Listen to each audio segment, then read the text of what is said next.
Hey students, very good evening to all of you. Dear student, आज इस lecture में हम बात करने वाले हैं kinetic molecular theory of gases या kinetic gas theory which is also called KGT. और केजीटी को ही माइक्रोस्कोपिक मॉडल ऑफ गैसेज भी बोला जाता है। तो स्टूडेंट्स, अगर हम बात करें केजीटी हमें कुछ पोस्टुलेट्स के बारे में बताती है। बेसिकली अगर हम बात करें केजीटी हमें किसके बारे में बताती है, जो मॉलिक्यूल्स हैं किसी भी गैस के मॉलिक्यूल उनके बिहेवियर के बारे में बताती है। तो बच्चे अगर हम बात करें यहाँ पर थोड़ा सा डिस्कस करते हैं कि केजीटी के बारे में। केजीटी हमें क्या बोलती है, देखिए पहली ही लाइन में हमने कहा कि मेरे पास कंटेनर है, उस कंटेनर में क्या है, कोई गैस भरी हुई है। कोई कंटेनर है, उसके अंदर क्या है, गैस है। तो केजीटी हमें क्या कहती है कि कोई भी गैस जो होगी वो extremely large number of particle से मिलकर बनी होती है, और उन पार्टिकल्स को हम क्या बोलते हैं, दे आर कॉल्ड मॉलिक्यूल। तो पहला पोस्टुलेट क्या कहता है, every gas is made up of large number of extremely small particles and these particles are called molecule.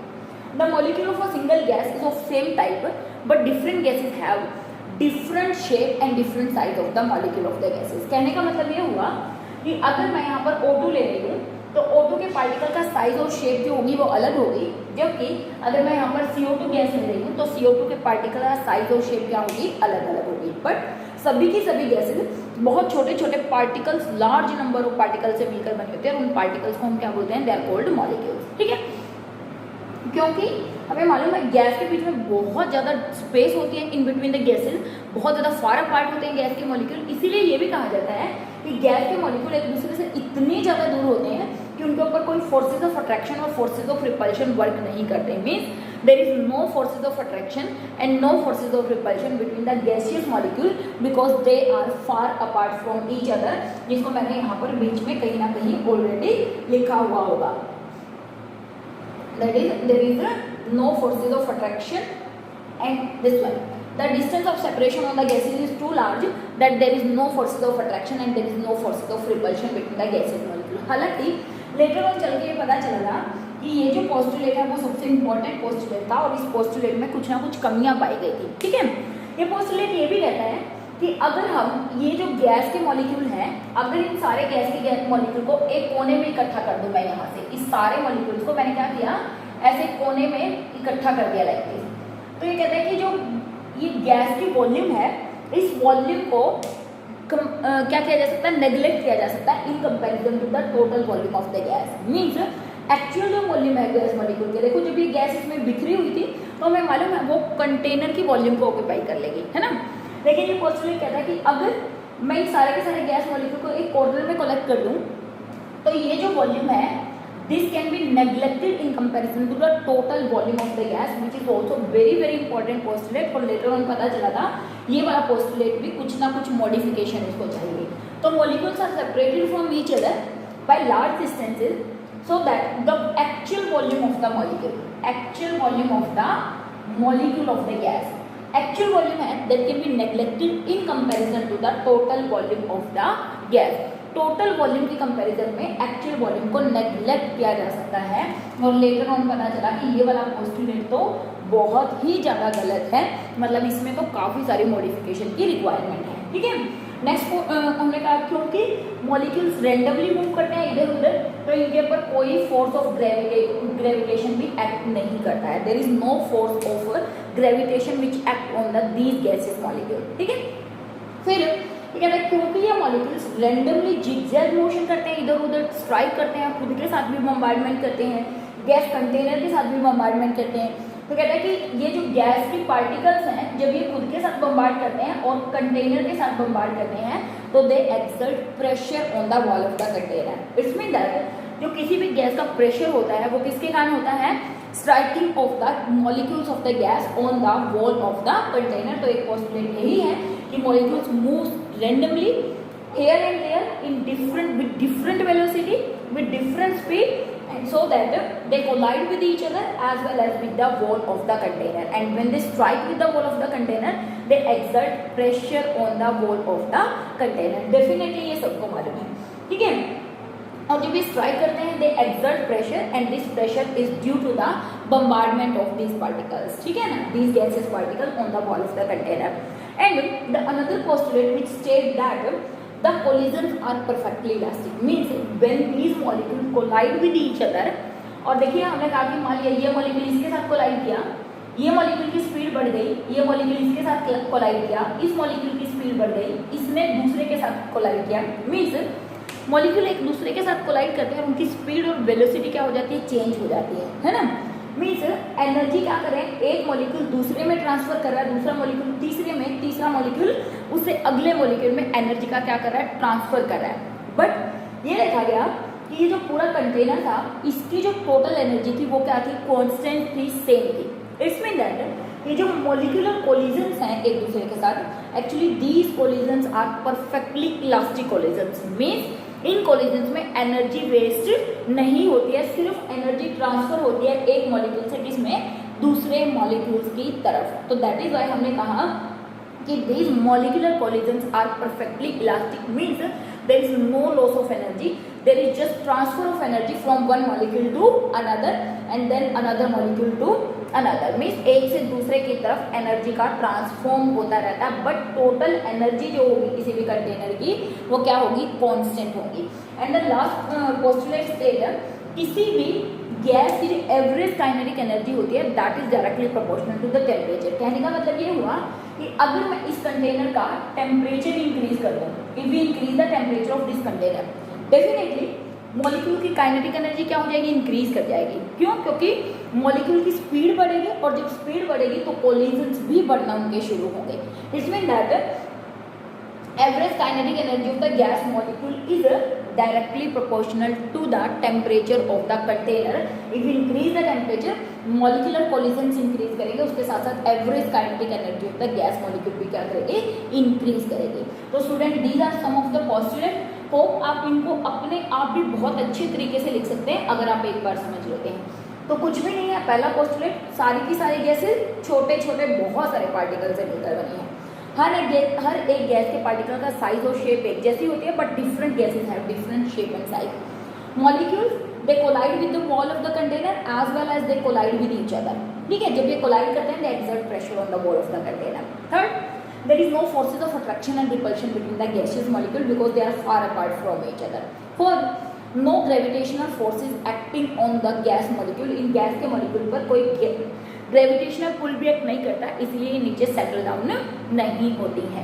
हमने कहा कि kinetic energy that is directly proportional to the temperature, average kinetic energy temperature पर depend करती है। If you increase the temperature, average kinetic energy of the molecule increase.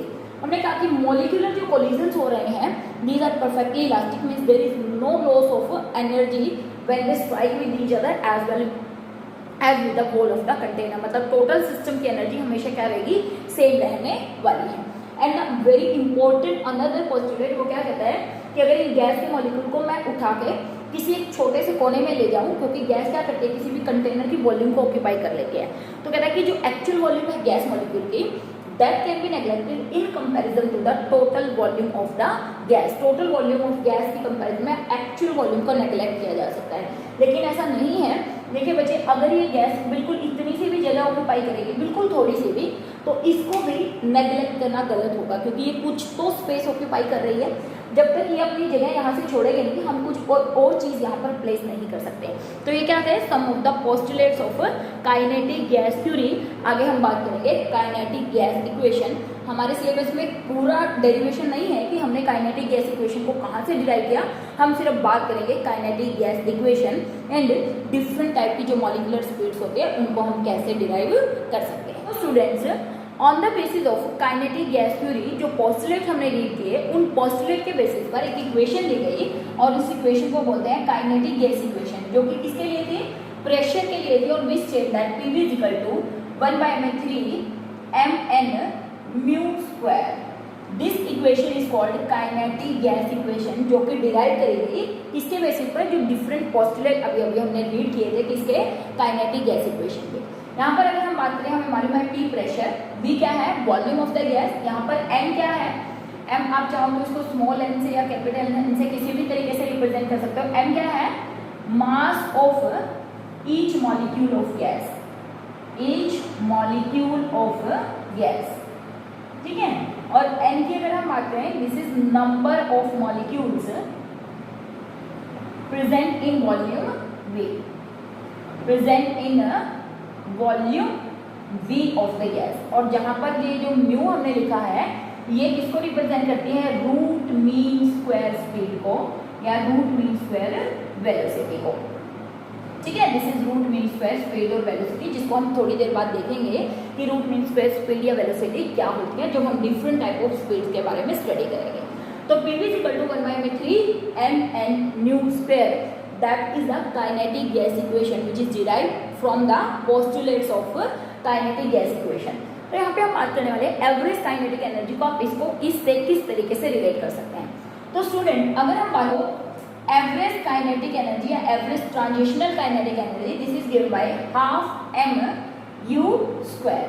Half m mu बोल लीजिए, you बोल लीजिए, लेकिन ये है क्या, वही speed half m mu square या mu square, that is the speed kinetic energy. ठीक है, अगर मैं बात करूँ n मॉलिक्यूल्स हैं हमारे पास और n मॉलिक्यूल्स की काइनेटिक एनर्जी मुझे निकालनी है, तो मैं क्या कर दूं, इसको अगर मैं n से मल्टीप्लाई कर दूं तो मेरे पास रिलेशन आ जाएगी क्या, kinetic energy of n molecules, means kinetic energy पूरी गैस मॉलिक्यूल की half m n mu square, this is the kinetic energy of n number of molecule in a gaseous mixture. ठीक है, अब देखिए बच्चों, हमारे पास एक रिलेशन अभी हमने करी, PV = 1/3 mn म्यू स्क्वायर होती है।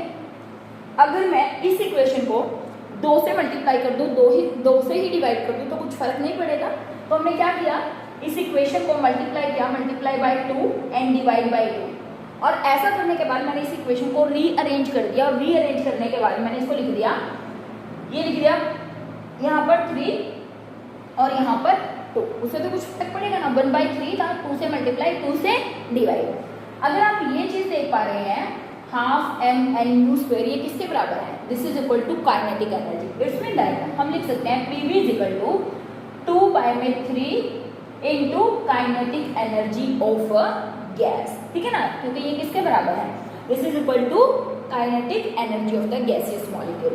तो means PV = 2/3 kinetic energy. Kinetic energy को आप E के किसी भी तरीके से रिप्रेजेंट कर सकते हैं, ऐसे भी रिप्रेजेंट करते हैं, कुछ बुक्स में ऐसे लिखा हुआ है, आप kinetic energy as it is भी रिप्रेजेंट कर सकते हैं।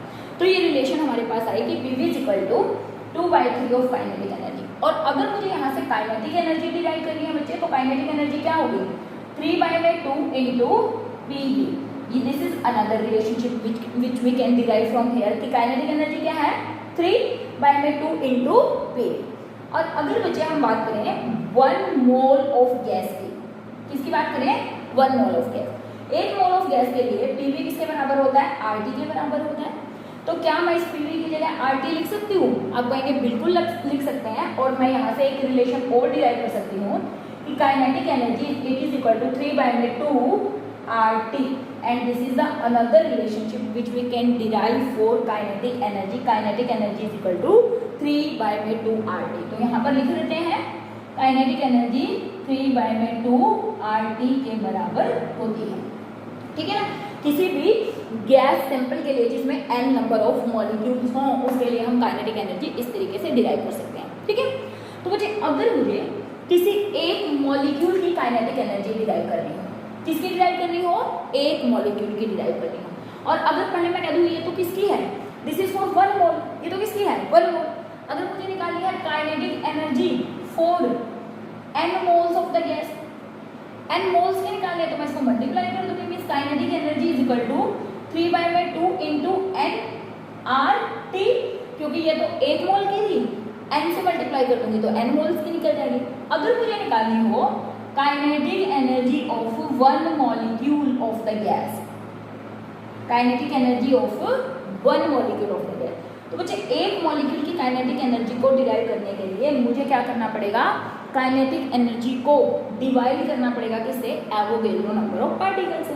It's mean that kinetic energy या average kinetic energy that is equal to 3/2 RT divided by में Avogadro number that is NA, that is kinetic energy of 1 molecule of gas. ठीक है, और एक मॉलिक्यूल की निकाल रहे हैं, इसका मतलब एवरेज काइनेटिक एनर्जी निकाल रहे हैं। तो average kinetic energy 3/2 RNA into, देखिए बच्चे ये R भी कांस्टेंट है और ये NA भी कांस्टेंट है, क्योंकि ये दोनों ही कांस्टेंट है। इन दोनों कांस्टेंट की जगह एक कांस्टेंट लगा दिया और इस कांस्टेंट को क्या कह दिया, this is called KB into T, and एक रिलेशनशिप और हमारे पास आई कि average kinetic energy of the gas molecule it is equal to 3/2 kb into T, जहां पर kb क्या है, r बाय में na है।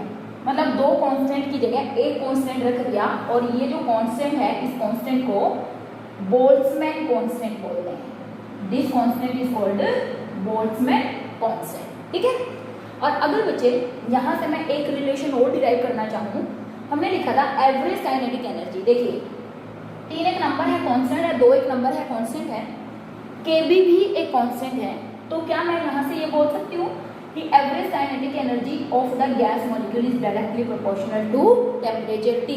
और अभी अभी हमने पढ़ा था this is one of the postulate of KGT, जो कि क्या कहता है कि average kinetic energy of the molecule is directly proportional to the temperature T। Temperature बढ़ाने पर average kinetic energy of gases molecule क्या करेगी, इंक्रीज कर जाएगी।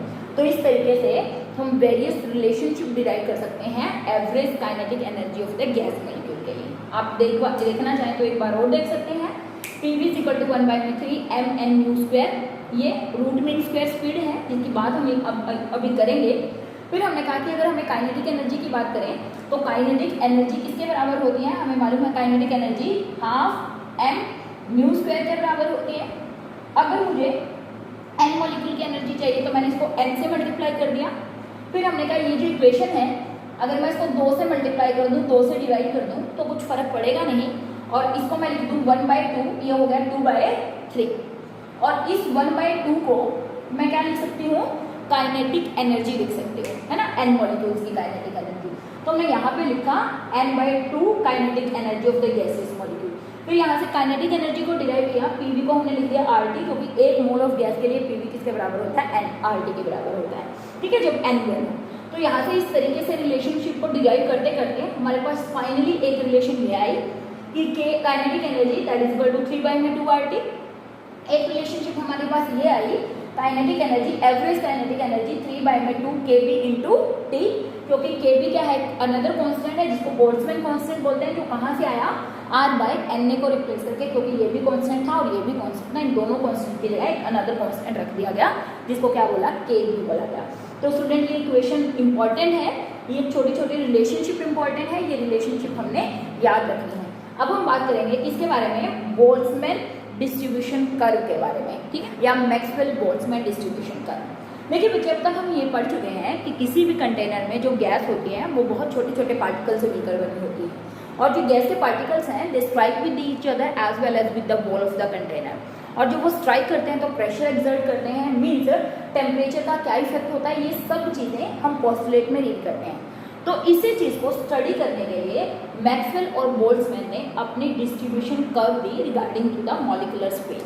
तो उन्होंने बच्चे ग्राफ बनाया, जो कि किसके रिगार्डिंग ग्राफ था, this is the graph of fractions of molecules, fractions of molecule of the gas with molecular speed in a centimeter per second, ठीक है, कि 1 सेकेंड में कितना डिस्टेंस कोई भी गैस ट्रैवल कर सकती है, कितना ज़्यादा मूव कर सकती है, उसकी स्पीड कितनी है। और जब इन्होंने ये ग्राफ ड्रॉ किया तो इन्हें कुछ ऐसा ग्राफ देखने को मिला, he find such type of graph. कह रहा है कि ये जो ग्राफ था ये बच्चे इंडिकेट करता है बहुत सारी चीज़ों के बारे में, यानी कि ये हमें बहुत सारी इन्फॉर्मेशन देता है। कहता है इस ग्राफ को इंटरप्रेट करके ये पता चला कि ऐसे बहुत थोड़े से मॉलिक्यूल हैं जिनकी स्पीड बहुत कम होती है, क्योंकि देखिए स्पीड इस तरफ क्या हो रही है, इंक्रीज हो रही है, इस तरफ जब चले बहुत थोड़े से मॉलिक्यूल ऐसे थे जिनकी स्पीड क्या थी, बहुत ज़्यादा कम थी, ठीक है ना। अगर मैं लिखना चाहूँ तो एक बात मैं लिख सकती हूँ, from this graph we can say there are very few molecules having very low speed and there are very few molecules, सिर्फ इतने सारे मॉलिक्यूल्स हैं जिनकी स्पीड क्या है, बहुत ज़्यादा हाई है, very few molecules which have very high speed. तो पहला पॉइंट है there are very few molecules having very low and very high speed, very low and very high speed। बहुत थोड़े से मॉलिक्यूल थे जिनकी स्पीड बहुत कम थी, बहुत थोड़े से मॉलिक्यूल थे जिनकी स्पीड बहुत ज़्यादा थी, ठीक है। इसका मतलब यहाँ से हमें इस ग्राफ को देखने से ये पता चलता है कि मोस्ट ऑफ द मॉलिक्यूल्स जो थे उनकी स्पीड इस एरिया में लाई करती थी। मोस्ट ऑफ द मॉलिक्यूल जो थे उनकी स्पीड इस एरिया में लाई करती थी और इस स्पीड को मुझे क्या कह दिया गया, इस स्पीड को कह दिया गया म्यू मोस्ट प्रोबेबल, यानी कि most probable speed. This speed is called, जो कि पीक को रिप्रेजेंट करती है, इसको हमने क्या कह दिया, मोस्ट प्रोबेबल स्पीड। तो मुझे अगर मैं बात करूँ मोस्ट प्रोबेबल स्पीड का क्या मीनिंग है, मोस्ट प्रोबेबल स्पीड का मतलब ये नहीं है कि highest speed. Most probable speed का मतलब है कि किसी भी गैसियस मिक्सचर में ज़्यादातर मॉलिक्यूल जो स्पीड पोजेस करते हैं उसको क्या बोलते हैं, मोस्ट प्रोबेबल स्पीड बोलते हैं। देखिए बच्चे, मोस्ट प्रोबेबल को समझाने के लिए अगर मैं आपको एक छोटा सा एग्जांपल दूं, फॉर एग्जांपल हमारी क्लास में 10 स्टूडेंट्स हैं।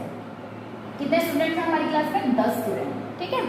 मैंने कहा 10 में से 7 स्टूडेंट ऐसे हैं जिनके जो मार्क्स हैं वो 8 मार्क्स हैं, ठीक है ना।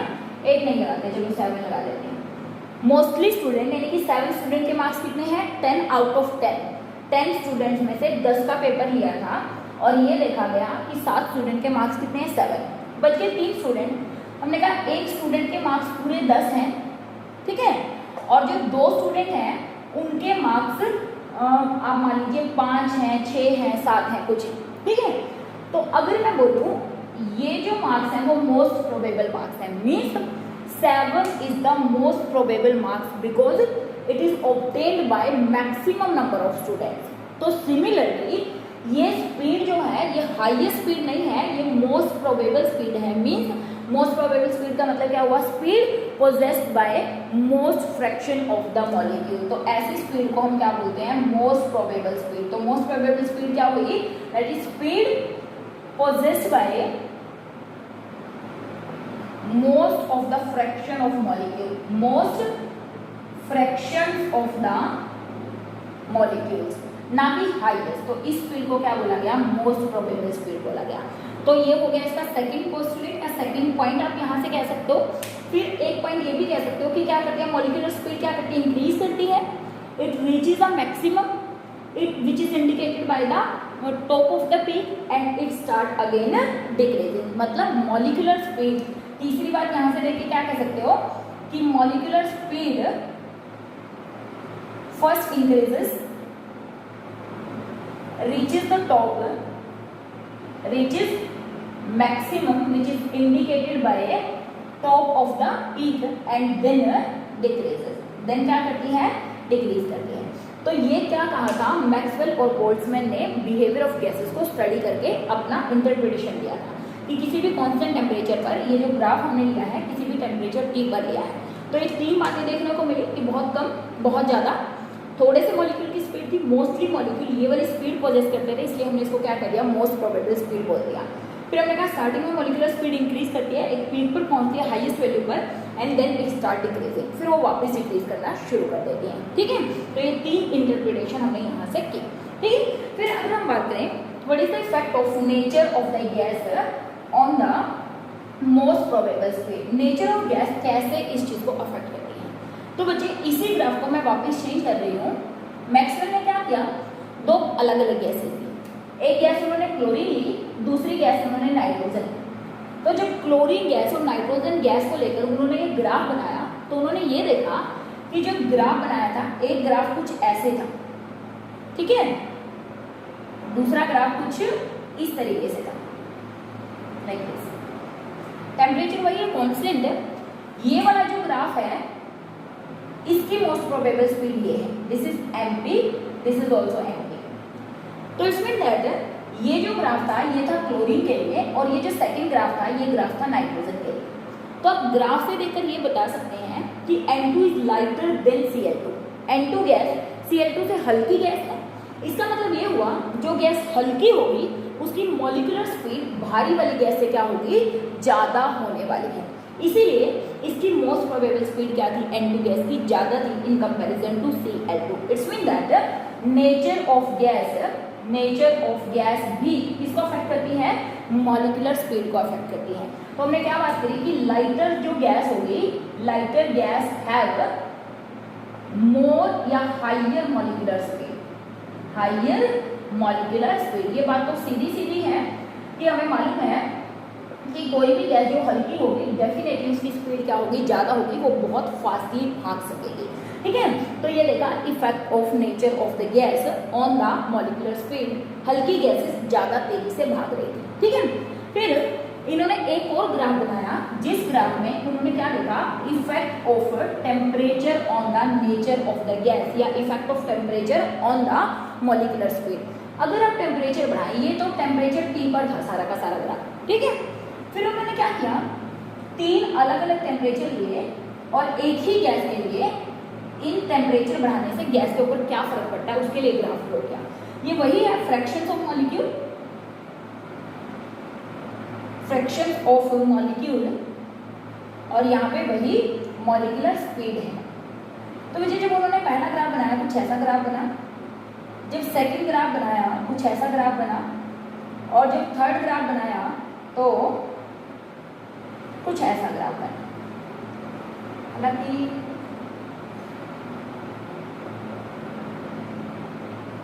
कुछ ऐसे और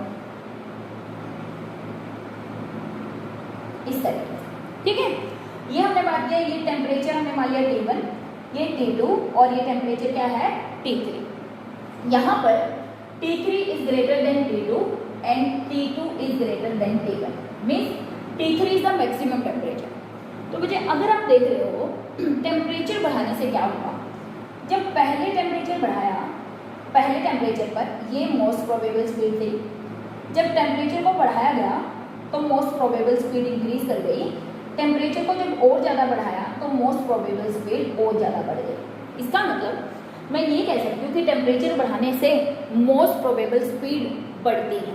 ठीक है ना, on increasing the temperature fraction of molecule possessing most probable speed decrease, ये भी बोला जा सकता है। देखिए, जब टेम्परेचर T1 था तो इतने फ्रैक्शन ऑफ मॉलिक्यूल ये वाली स्पीड पोजेस करते थे मोस्ट प्रोबेबल। जब टेम्परेचर बढ़ाया गया तो आप देखिए फ्रैक्शन ऑफ मॉलिक्यूल डिक्रीज हो गए, क्योंकि अब सिर्फ इतने मॉलिक्यूल्स ये वाली स्पीड पोजेस करते हैं। और जो फर्दर टेम्परेचर इंक्रीज किया गया तो आप देखिए ये और ज़्यादा फ्रैक्शन ऑफ मॉलिक्यूल डिक्रीज हो गए जो हाईएस्ट या मोस्ट प्रोबेबल स्पीड पोजेस करते हैं। इट्स मीन दैट इस ग्राफ को देखकर हमें क्या पता चलता है, इस ग्राफ से हमें पता चलता है कि if we increase the temperature, अगर आप टेम्परेचर बढ़ाएंगे, टेम्परेचर बढ़ाने से मोस्ट प्रोबेबल स्पीड तो बढ़ जाएगी। देखिए इससे ज़्यादा ये, इससे ज़्यादा क्या है ये, तो यहाँ पर वाली स्पीड सबसे ज़्यादा, फिर कम और सबसे कम। लेकिन fractions of molecule possessing the most probable speed क्या हो रहा है बच्चे, डिक्रीज हो रहा है। देखिए ये कम, ये उससे कम और ये उससे कम, तो fractions of molecule possessing the most probable speed decrease, but on increasing the temperature most probable speed increase. और देखिए क्या क्या चेंजेस हो रहे हैं यहाँ पर। ये कर्व जो थी टेम्परेचर बढ़ाने से कर्व क्या हो रही है, नीचे की तरफ फैल रही है ना, ब्रॉड हो रही है और नीचे की तरफ फैल रही है और आगे की तरफ फैल रही है। मीन्स ऑन इंक्रीजिंग टेम्परेचर जो कर्व है, पहली बात तो वो आगे की तरफ शिफ्ट कर रही है, दूसरी बात वो फ्लैट होती जा रही है नीचे की तरफ। देखिए यहाँ से नीचे आ गई और नीचे आ गई, और उसके साथ साथ देखिए ये वाला जो एरिया है, ये वाला एरिया हर बार ये वाला एरिया क्या करता जा रहा है, बढ़ता जा रहा है। ये क्या इंडिकेट करते हैं, इस एरिया में ज़्यादा मॉलिक्यूल्स आएंगे। तो इस तरीके से student effect of temperature interpret किया जा सकता है किसके ऊपर, on the molecular speed and nature of gas on the molecular speed. तो आप चाहें तो 4 बातें यहाँ पर लिख भी सकते हैं, अपने आप से लिख लीजिएगा जो जो बातें हमने यहाँ पर करी कि curve shift downward and forward. ठीक है, उसके साथ साथ ये चीज़ घट रही है, मोस्ट प्रोबेबल चीज स्पीड क्या हो रही है, इंक्रीज हो रही है। ठीक है, सभी पॉइंट्स मैंने आपको समझा दिए थे, लेकिन एक बार मैंने यहाँ पर लिख भी दिए हैं। देखिए the peak shift forward showing that most probable speed increase. देखिए पीक क्या कर रही है, फॉरवर्ड शिफ्ट हो रही है जो कि इंक्रीज कर रहा है कि मोस्ट प्रोबेबल स्पीड क्या हो रही है, increase. Second point the peak shift downward, peak नीचे की तरफ शिफ्ट हो रही है जो कि इंडिकेट कर रहा है fraction of molecule possessing most probable speed decrease. And curve is flattened in the middle, ये कर्व जो है बीच में से फ्लैट हो रही है, मीन्स ये वाला एरिया जो है वो क्या हो रहा है, इंक्रीज हो रहा है। ये एरिया क्या हो रहा है, increase, showing more molecules have speed near to the most probable speed, मतलब ज़्यादातर मॉलिक्यूल्स जो हैं उनकी स्पीड मोस्ट प्रोबेबल स्पीड के आसपास है, तो ये एरिया ज़्यादा होना ये इंडिकेट कर रहा है। And fourth one the fractions of molecule having higher speed increase. देखिए बच्चे अगर मैं बात करूँ ये हाईएस्ट स्पीड है, this is the most probable. अगर हमने मान लिया पहले जब टेम्परेचर T1 था सिर्फ इतने मॉलिक्यूल के पास मोस्ट प्रोबेबल स्पीड से ज़्यादा स्पीड थी, बहुत ज़्यादा हाई स्पीड थी।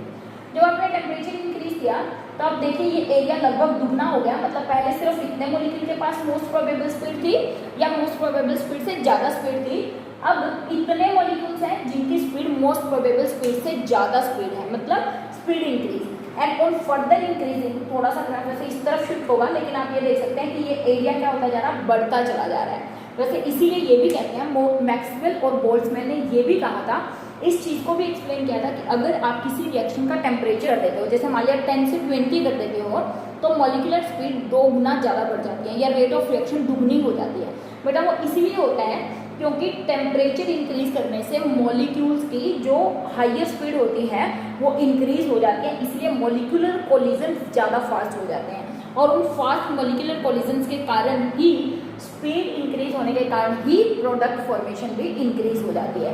तो for every 10 degree rise in temperature rate of reaction become double. जब हम kinetic molecular theory of gases के साथ साथ क्या पढ़ेंगे, कोलिजन थ्योरी पढ़ेंगे, तो वहाँ पर हम इस चीज़ को दोबारा से एक्सप्लेन करते हैं, किसको, मैक्सवेल डिस्ट्रीब्यूशन का, को कि क्या इफेक्ट होता है टेम्परेचर का किसके ऊपर, रेट ऑफ रिएक्शन के ऊपर। ठीक है, तो फिफ्थ पोस्टुलेट कहता है या फिफ्थ पॉइंट कहता है fractions of molecule having lower speed decrease. देखिए पहले अगर मैं लोअर स्पीड की बात करूँ, ये कम स्पीड है, पहले इतने सारे मॉलिक्यूल थे जिनकी स्पीड कम थी, टेम्परेचर इंक्रीज करने से मॉलिक्यूल डिक्रीज हो गए और टेम्परेचर डिक्रीज करने से सिर्फ इतने मॉलिक्यूल बचे हैं जिनकी स्पीड क्या है, बहुत ज़्यादा कम है। तो molecules, fraction of molecule having lower speed decrease, fraction of molecule having higher speed increase. तो ये सारे के सारे क्या है, इस ग्राफ को देखकर आप इंटरप्रेट कर सकते हैं। और अगर हम बात करें मोस्ट प्रोबेबल स्पीड टेम्परेचर से कैसे रिलेट करती है, तो most probable speed is equal to 2RT under root by में m, 2RT बाय में m under root, this is the relationship between temperature and most probable speed. तो ये relationship भी बच्चों हमें याद रखनी है क्योंकि ये इंपॉर्टेंट रिलेशनशिप है, इससे रिलेटेड हमें छोटे छोटे क्वेश्चन आते हैं। तो अब बात करते हैं कि इसकी डिफरेंट टाइप ऑफ स्पीड्स की, कि कितने टाइप की स्पीड होती है। देखिए बच्चे, एक तो हमने बात कर ली मोस्ट प्रोबेबल स्पीड, एक होती है रूट मीन स्क्वायर स्पीड और एक होती है एवरेज स्पीड। तो पहले बात करते हैं इसके बारे में, मोस्ट प्रोबेबल स्पीड जो अभी अभी हमने डिस्कस की है उसकी मैं बात भी नहीं करूंगी। तो मोस्ट प्रोबेबल स्पीड तो ये रही and it's relation with temperature ये रहा। मतलब मोस्ट प्रोबेबल स्पीड क्या है, speed possessed bye most fraction of the molecule is called most probable speed. तो 3 टाइप की स्पीड होती है, पहली मोस्ट प्रोबेबल जो हमने एक्सप्लेन कर ली है, दूसरी एवरेज स्पीड और तीसरी दैट इज कौन सी, रूट मीन स्क्वायर स्पीड। तो स्पीड या वेलोसिटी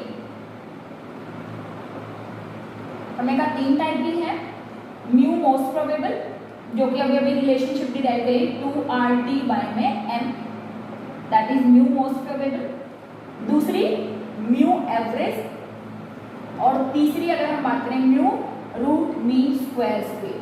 तीसरी क्या है, mu root mean square speed. अगर हम एवरेज की बात करें, एवरेज स्पीड होती है 8RT बाय में पाई m। म्यू एवरेज जो स्पीड होती है उसका रिलेशनशिप क्या होता है किसके साथ, टेम्परेचर के साथ, 8RT बाय में पाई m। और अगर मैं रूट मीन स्क्वायर स्पीड की बात करूँ तो रूट मीन स्क्वायर जो स्पीड होती है बच्चे म्यू RMS ये होती है अंडर रूट 3RT बाय में m। तो इस तरीके से ये तीनों ही रिलेशनशिप किसके साथ हैं, average, mu root mean square और म्यू मोस्ट प्रोबेबल किसके साथ, टेम्परेचर के साथ कैसे रिलेट करते हैं। तो दिस इज 3RT बाय में m, this is 8RT by में pi m, this is 2RT by में m। आर आपको मालूम है गैस कांस्टेंट की, temperature, m molar mass, again pi constant है और ये सब आपको मालूम है। तो मोस्ट प्रोबेबल तो हम डिस्कस कर चुके हैं, हम बात करते हैं कि इसकी एवरेज स्पीड की क्या होती है। देखिए बच्चे बिल्कुल सिंपल सा कॉन्सेप्ट है। एवरेज का मतलब क्या हुआ, अगर मैं कह दूँ हमारी क्लास में 5 बच्चे हैं, एक बच्चे की स्पीड मैंने कहा म्यू1 है, एक बच्चे की स्पीड म्यू2 है, एक बच्चे की स्पीड म्यू3 है एंड सो एक की म्यू4 है, एक की म्यू5 है और जो नंबर ऑफ स्टूडेंट्स हैं वो n है। तो इसको अगर मैं कह दूँ इनकी स्पीड का सम करके उसको नंबर ऑफ स्टूडेंट से डिवाइड कर दूँ तो मेरे पास क्या निकल जाती है, average speed of the student. बिल्कुल सेम हमने कहा गैस मॉलिक्यूल में एक मॉलिक्यूल की स्पीड म्यू1 है, दूसरे की म्यू2, तीसरे की म्यू3 एंड सो ऑन, और नंबर ऑफ मॉलिक्यूल्स कितने हैं, n है। तो हम इसको क्या बोल सकते हैं, म्यू1 प्लस म्यू2 प्लस म्यू3 प्लस म्यू4 and so on divided by में n, this is the average speed of the molecule.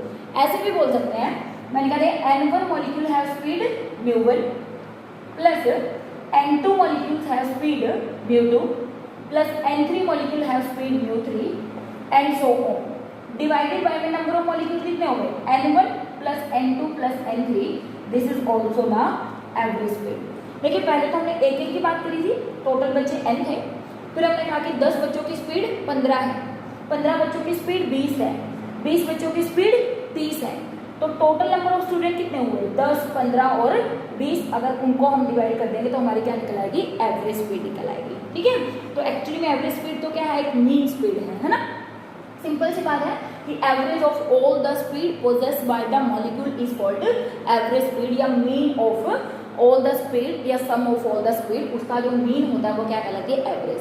तो जी अगर हम बात करें mu root mean square speed, देखिए रूट कर दीजिए मीन का और उसका स्क्वायर कर दीजिए, ये है मीन स्पीड एवरेज स्पीड. अगर मैं इसका स्क्वायर कर दूं, अगर मैं इसका स्क्वायर कर दूं, ये दोनों ही एक ही बात है, वो अलग अलग तरीके से हमने रिप्रेजेंट किया है. मीन का स्क्वायर और उनका फिर रूट कर दो, means root mean square speed, ये हो गई हमारी mu R M S. Mu R M S means what is mu root mean square speed. अगर आप मीन स्पीड का स्क्वायर करके उसका रूट कर लेंगे तो उस स्पीड को क्या बोला जाता है, रूट मीन स्क्वायर स्पीड बोला जाता है. और जो रूट मीन स्क्वायर स्पीड होती है वो निकालने के लिए हम क्या फॉर्मूला यूज करते हैं 3RT/m. तो ये तीनों ही फॉर्मूले हमें याद रखने हैं और एक दूसरे से ये कैसे रिलेट होते हैं वो भी आप बहुत आसानी से निकाल सकते हैं. देखिए यहाँ पर है हमारे पास 2RT/m अंडर रूट, ये है हमारे पास क्या 8RT/m अंडर रूट, और ये है हमारे पास 3RT/m. देखिए बच्चे RT/m और RT/m तो कैंसिल आउट हो गया. यहाँ पर बचा सिर्फ √2, यहाँ पर बचा √8 और यहाँ पर बचा √8/पाई सॉरी, और यहाँ पर बचा √3. तो आप √2, √8/पाई, √3 को सोल्व करेंगे तो आपको इन तीनों में रिलेशन भी पता चल जाएगी कि कैसे ये तीनों स्पीड एक दूसरे से रिलेटेड होती हैं, कि ये इससे कितनी ज़्यादा या ये इससे कितनी ज़्यादा या कम होती है. इस तरीके से आप रिलेशन भी क्या कर सकते हैं, डिराइव कर सकते हैं. तो स्टूडेंट ये तीनों ही फॉर्मूले हमारे सिलेबस में नहीं है कि कैसे डिराइव किए, हम करेंगे भी नहीं क्योंकि बहुत लेंथी हो जाएगा. अभी हम सिर्फ बात करेंगे कि ये फॉर्मूले कहाँ से आए और इनसे रिलेटेड छोटे छोटे न्यूमेरिकल्स हमसे पूछ सकते हैं. तो रूट मीन स्क्वायर, मीन का स्क्वायर करके उसका रूट कर दो, वो हो गई रूट मीन स्क्वायर. एवरेज निकाल दो, जितने भी पार्टिकल है उनकी मॉलिक्यूलर स्पीड को डिवाइड कर दो नंबर ऑफ पार्टिकल्स है तो हमारी एवरेज निकल जाएगी, मीन स्पीड निकल जाएगी. और मोस्ट प्रोबेबल स्पीड तो हम 4-5 बार ऑलरेडी डिस्कस कर चुके हैं. तो student this is all about this lecture. काफ़ी आप बोल सकते हो अच्छा लेक्चर था, इंटरेस्टिंग भी लेक्चर था, छोटे छोटे न्यूमेरिकल्स आ जाएंगे, बहुत ज़्यादा मुश्किल नहीं है. इसके बाद जो हम नेक्स्ट लेक्चर करने वाले हैं वो बहुत ज़्यादा इंपॉर्टेंट है, दैट इज आइडियल और नॉन आइडियल गैसेज क्या होती हैं और आइडियल गैस इक्वेशन को कैसे डिराइव किया जा सकता है और कैसे आइडियल गैसेज आइडियल बिहेवियर से डेविएट करते हैं, ये सब चीज़ें हम उसमें पढ़ने वाले हैं. तो मिलेंगे बच्चों नेक्स्ट लेक्चर में. अगर आपको कोई भी डाउट है तो आप कमेंट सेक्शन में मेरे से डाउट पूछ सकते हैं. तब तक हैव अ नाइस डे बच्चों.